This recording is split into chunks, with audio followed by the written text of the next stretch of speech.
طيب بقي معنى أنه إضافة إلى أنه يأتي بالأذان بهذه الألفاظ المشروعة دون زيادة أو نقصان، كذلك أيضا يلقي الأذان على الصفة المشروعة، لأن مخالفات الناس في الأذان كثيرة، وقد جمعت ما وقفت عليه من كلام أهل العلم في المخالفات التي تصدر من المؤذنين، وهي نحو 11 مخالفة. ومن كان مؤذنا في مسجد فينظر ماذا عنده من الخطأ من أجل أن يعدل. المخالفة الأولى أن من المؤذنين من يصطنع مدا لا أصل له بعد باء أكبر، فيقول الله أكبر الله أكبر. هذا حرام ومنكر جدا، لأن الكبر اسم من أسماء الطبل، أعوذ بالله. يعني يقول الله أكبر، هذا حرام لا يجوز. هذا المد وهذه الألف التي جاء بها من كيسه، ليست موجودة في الأذان الشرعي، وتغير المعنى تماما.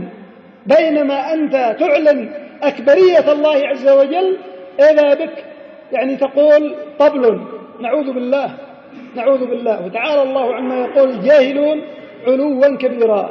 لا شك أن الذي يقول هذا هو يقوله عن جهل، ولا يدري ما يقول، ولا يدري يترتب على هذه الكلمة من المعنى وماذا يترتب على تغيير المبنى من المعنى، وإلا لما قال.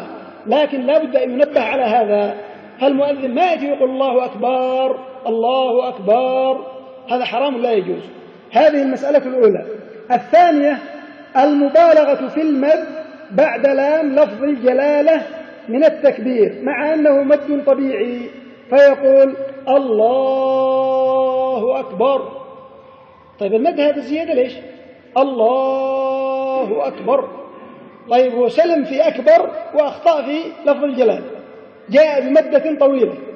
وإذا سمعت المؤذنين إلا من رحم الله تجد شيئا من الخطأ، والغالب أنه خطأ عن غير قصد، لكن ينبغي أن يأخذ الإنسان ويلقن، كما أن بلال لقن الأذان، فالمؤذن يتلقن ممن يحسن، ما يأتي مباشرة ما في أحد الله وأذن يعني على أي حال، فيلقن الأذان ويأخذه تلقينا.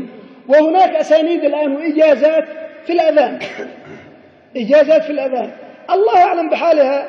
هناك يعني أحد المشايخ أجازني في الأذان وأذن أمامي ثم أذنت أمامه، ويعني كتب لي يعني إجازة في مثل هذا، والله أعلم بحال يعني الإجازات هذه من الأسانيد وغيرها، لكن من باب إحياء سنة الإسناد وغيرها. وإلا لو أن الإنسان أذن الأذان الصحيح يكفي هذا، وهو يعني الإسناد هذا إلى بلال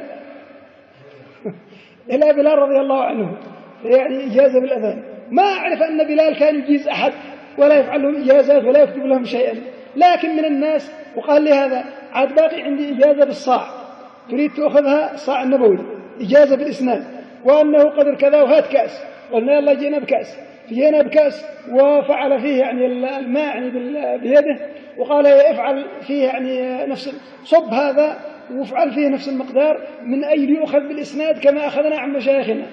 فالمهم أن مسألة الأذان ينبغي للمؤذن أن يعتني بها. مسألة الإجازة هذه فيها شيء من التوسع في مثل هذا الباب.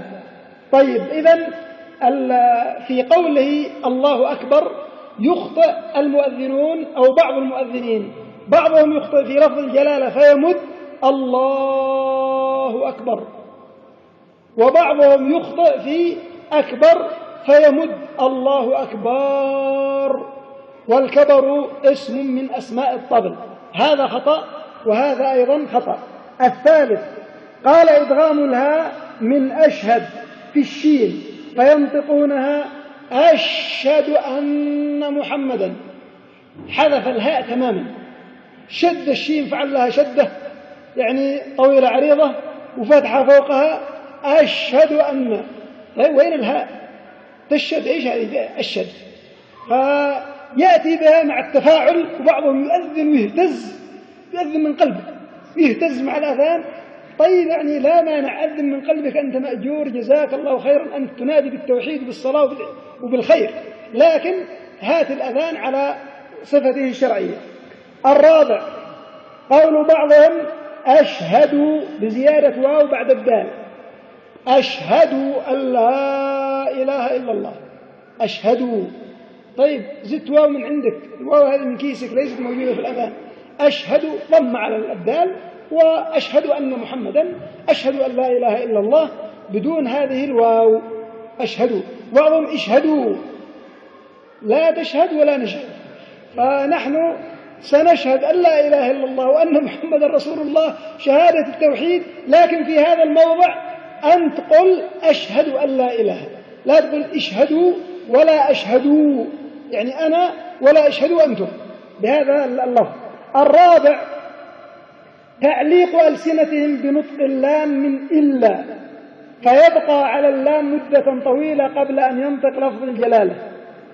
أشهد أن لا إله، لو علق لسانه في حنكه وتحتاج أنك يعني تنزلها له بشيء، فيعني التصقت في الحنك.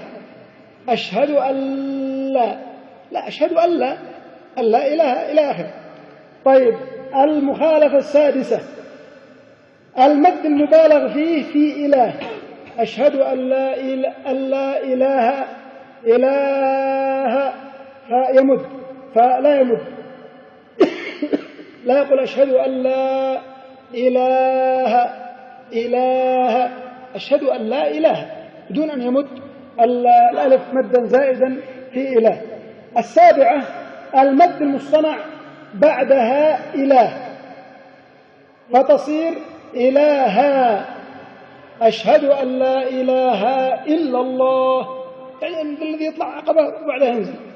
أشهد أن لا إله إلا الله، هذا أيضا خطأ، وهذا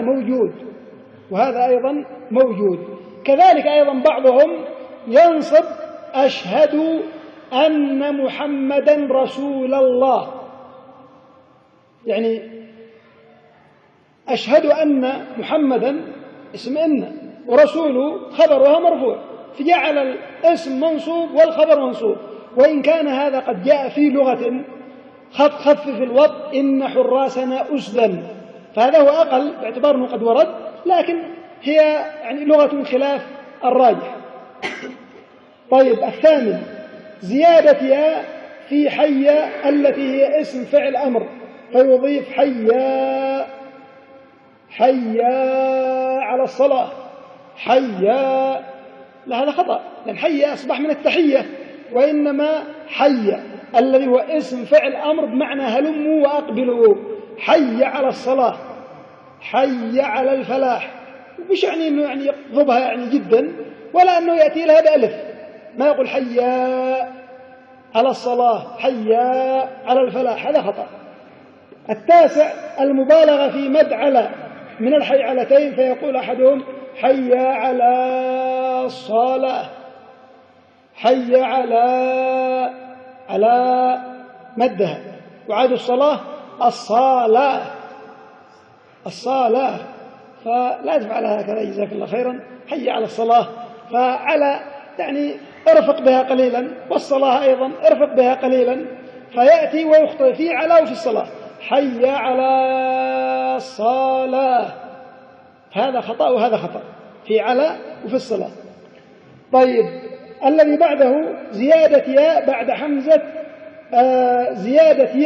بعد همزة إله. أشهد أن لا إله، من أين جئت بالياء بعد الهمزة؟ إله، ما في شيء. أشهد أن لا إله إلا الله. طيب كذلك أيضا زيادة ياء بعد همزة إلا. أشهد أن لا إله إلا الله،